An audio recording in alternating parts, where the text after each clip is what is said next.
Pour l'exercice 105, évolution d'une proportion, on nous dit la proportion d'individus qui possèdent un certain type d'équipement dans une population est modélisée par la fonction P définie sur 0 inclus plus infini par P de x est égal à 1 sur 1 plus exponentielle de moins 0,2x. Le réel x représente le temps écoulé en année depuis le 1er janvier 2000. Le nombre P de x modélise la proportion d'individus équipés après x années. Première question nous dit, quelle est pour ce modèle la proportion d'individus équipés au 1er janvier 2010? On donnera une valeur arrondie au centième. Donc on comprend que 2010 n'est rien d'autre que 2000 plus 10, donc c'est après 10 ans. Et comme x est le nombre d'années après 2000, donc ici il faut calculer P de 10. Pour cela on vient dans la formule et on remplace les x par 10. Et comme on nous a demandé une valeur approchée au centième, on tape alors sur la calculatrice qui nous renvoie 0,88. Ensuite, pour la question 2a, on nous dit déterminer le sens de variation de la fonction p sur l'intervalle 0 inclus plus infini. Donc, quand on observe p, on voit que cette fonction est de la forme 1 sur v, qui a pour dérivée moins v' sur v carré. Le v, c'est le 1 plus exponentielle de moins 0,2x, qui lui est de la forme exponentielle de u, où le u, c'est le moins 0,2x, et donc u', c'est moins 0,2. Et donc, en appliquant cette formule, on a alors moins v', qui nous donne alors dérivée de 1 qui vaut 0. Le v', on a dit, c'est le moins 0,2 exponentielle de u, qui nous donne moins 0,2 exponentielle de moins 0,2x.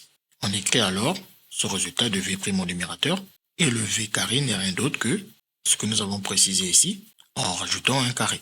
Et ensuite, le moins, ça nous donne un plus, et comme nous on veut le sens de variation, on a besoin du signe de la dérivée. L'exponentielle est positive, 0,2 est positif, le numérateur est positif, le dénominateur c'est le carré d'un réel, donc c'est positif, quotient de 2 positif, tout est alors positif. La fonction P est alors strictement croissante sur 0 inclus plus infini. Ensuite, pour la question 2b, on nous dit calculer la limite de f lorsque P tend vers, c'est-à-dire de la fonction P en plus infini. Donc ici, c'est le x qui tend vers plus infini.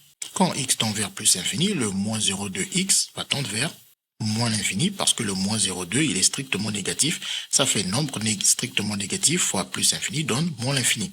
Et donc l'exponentielle de ce moins l'infini donne alors 0. On pourrait même dire que c'est un 0 plus, mais on ne l'aura pas au dénominateur. Pas besoin de préciser que c'est un 0 plus parce que l'exponentielle est strictement positif. Et en rajoutant 1, ça nous fait donc 1 plus 0 qui donne 1. Et en passant à l'inverse, on a donc l'inverse de 1 qui n'est rien d'autre que 1. Donc la limite de P de x est égale à 1 lorsque x tend vers plus infini.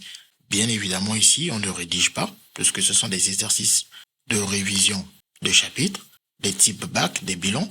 Donc, on met juste en avant l'idée pour gagner du temps, et après, vous rédigerez le jour du contrôle dans votre copie si vous avez une question similaire.